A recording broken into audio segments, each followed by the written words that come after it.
kepemimpinan dan Ahy disebut sebagai wakil potensial Mas Ganjar, kami berterima kasih. Artinya kita nggak salah pilih. Kita memilih teman koalisi yang bermutu sehingga sebelah pun melirik anggota koalisi kita. Jadi ini sesuatu yang harus kita sambut positif sebagai signal bahwa berpolitik itu harus dengan apa ya? Dengan senang hati, bukan dengan ketegangan, ya. Silakan.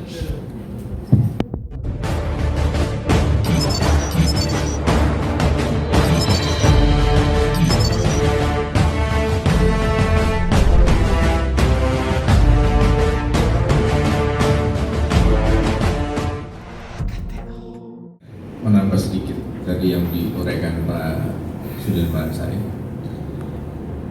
saya mau mengacu kepada apa yang diharapkan oleh Pak Anies untuk bisa disampaikan.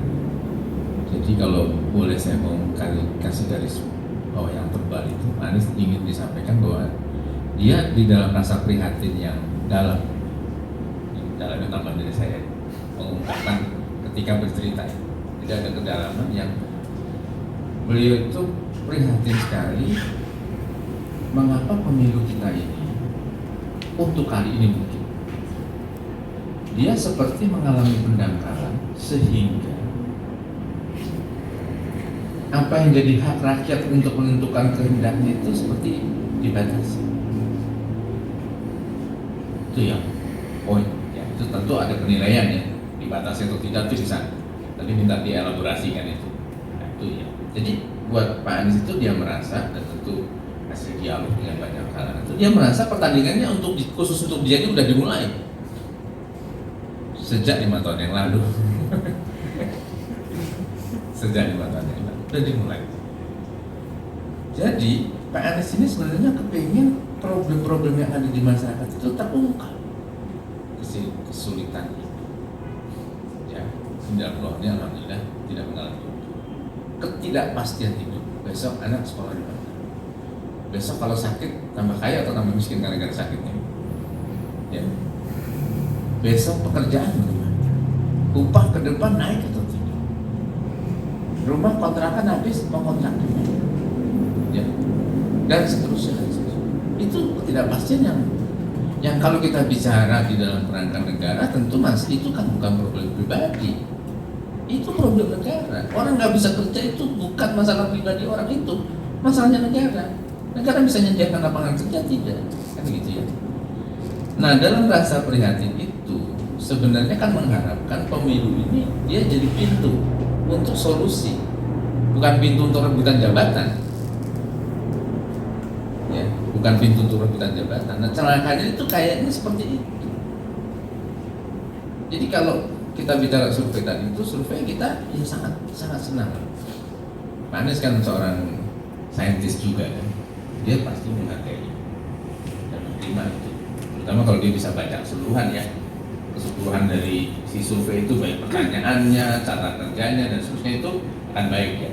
Jadi dia menghormati dan berterima kasih. Terima kasihnya itu tadi sudah disampaikan Pak Dirman itu, orang-orang yang bersedia menghibahkan dananya untuk supaya ada kecerdasan di masyarakat kan itu baik, sesuatu yang baik, kita terima kasih. Nah jadi dalam situasi begitu Pak Anies mengharapkan publik juga mengerti bahwa kita membutuhkan demokrasi supaya rakyat bisa berkehendak dan menyatakan kehendaknya itu ada asas demokrasi. Kalau enggak, ambil contoh sedikit aja. Orang lupa bahwa pemilu itu, pemilu presidennya sebenarnya kan memilih dua hal. Dia tidak memilih satu, dia memilih dua. Bukan hanya memilih orang, dia itu memilih yang pertama kali itu idenya kan ada visi misi itu kan sering dilupakan. Karena kan pertama-tama dia memilih visinya. Kalau visinya oke, dia setuju, visinya itu menjawab masalah-masalah mereka, maka dia pilih orang itu. Tapi belum tentu dia akan lihat juga orang ini sebenarnya antara yang diomongkan sama yang dia mampu kerjakan itu sesuai nggak? Bisa juga enggak kan? Bisa dia ngomong visi, dia ingin sesuatu, tapi sebenarnya dia nggak punya kapasitas untuk mengerjakan. Ya, sehingga apa yang dikatakan dengan dikerjakan itu beda itu. Jadi pikiran dan perkataannya itu berantem. ya kan? Bahaya kan itu. Masa bertengkar antara pikiran dan ternyata yang bertengkar tuh bukan hanya antara gigi dan lidah kan? Ini ternyata ada pertengkaran antara omongan dan pikiran dan perasaan, saling bertengkar. Nah karena itu rakyat memilih orang atau dia memilih ide dan orangnya sekaligus sebagai pasangan. Kan? Tapi kan sekarang enggak nih. Sekarang nih diajukan nama, ya misalnya yang tanya Puan tadi sebenarnya, Mas sebenarnya. Misalnya kita katakan Mas Rizky adalah calon terkuat untuk memenangkan 2024. Pertanyaan balik misalnya, kalau Mas Rizky itu adalah jawaban karena dia potensi, pertanyaannya apa? Kok jawabannya gitu? Apa pertanyaannya? Ini kan belum jelas ada pertanyaannya, jawaban dikasih. Ini sama yang dulu sekolah-sekolah kan begitu kan, ngapalin jawabannya, contekan. Pertanyaan belum tahu nanti akan ada pertanyaan apa. Ya kan kita nggak mau begitu. Jadi pemilu jadi ajang pendidikan juga. Apa itu? Dia harus merumuskan keadaan dan ada jawabannya. Di dalam pemilu itulah. Itulah maksudnya itu keprihatinan Pak Anies ini, mohon maaf kalau agak abstrak ya, nggak bisa menjawab pertanyaan yang kelihatannya sederhana itu. Tapi sama Pak Dirman itu dibiarkan menjadi misteri. Lah mengapa menjadi misteri? Karena Pak Anies itu juga mempertimbangkan banyak hal. Walaupun sudah ada, tinggal diumumkan. Kan momentum itu penting di dalam politik. Ya.